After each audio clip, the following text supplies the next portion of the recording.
ગુજરાતી કહેવત દુઃખ અને દુશ્મન ઉગતા ડામવા.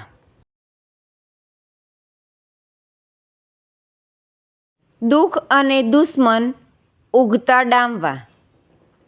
અર્થ: સમસ્યા અને દુશ્મનનો શરૂઆતમાં જ નાશ કરવો, જેથી મોટી તકલીફ ન કરે.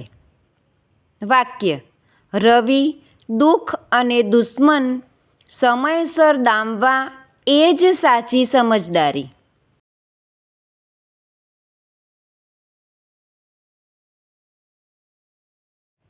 Thank you friends. Please like, share and subscribe.